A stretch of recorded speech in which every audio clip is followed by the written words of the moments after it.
नमस्कार मंडळी, आज आपण बनवणार आहोत भरपूर प्रोटीनयुक्त आणि हेल्दी असा डोसा। त्यासाठी मी 1 वाटी चणा डाळ, 1 वाटी हिरवे मूग, 1 वाटी उडीद डाळ हे 2 ग्लास तांदळामध्ये रात्रभर भिजत ठेवले स्वच्छ धुवून।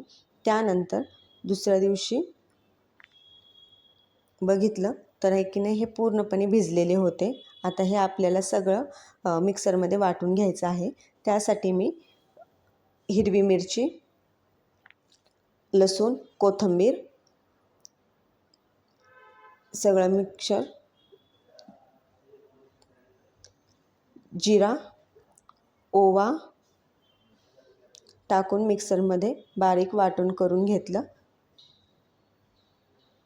त्यानंतर त्याच्यामध्ये 1 चमचा मी खाण्याचा सोडा टाकला, त्यानंतर मीठ टाकलं चवीनुसार आणि हे सगळं फेटून घेतलं आणि हे सगळं मिक्सर आपल्याला 1 पाऊण घंटा किंवा अर्धा घंटा झाकून ठेवायचं आहे। त्यानंतर तवा ठेवला। अर्ध्या तासानंतर आपलं मिक्सर चांगलं तयार झालेलं आहे।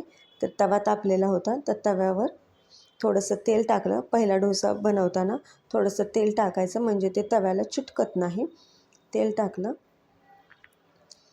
त्यानंतर जे आपण बनवलेलं बॅटर होतं ते तव्यावर टाकून घेतलं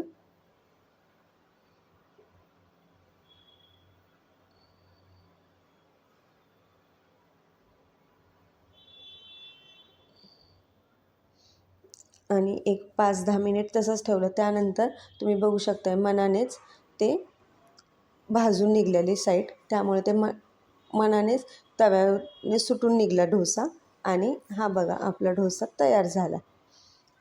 आता जेव्हा मी दुसरे डोसे बनवते तेव्हा त्याच्यामध्ये मी एकही थेंब तेलाचा यूज करत नाही। तुम्ही बघू शकता आता मी तव्यावर एकही थेंब तेल न टाकता डायरेक्टली आपले डोशाचे जे बॅटर आहे आपण बनवलेलं ते टाकलं।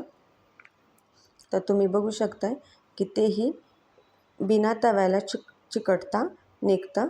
जर तवा तापलेला असेल तर आपल्याला तेल टाकायची गरज नाही आहे, फक्त पहिल्याच डोशासाठी तेल टाकायचं।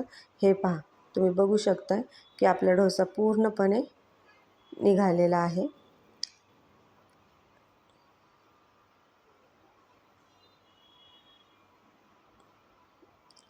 असं तयार झालेला आहे आपला डोसा आणि ते खोबऱ्याच्या चटणीसोबत खाल्ला। थँक्यू।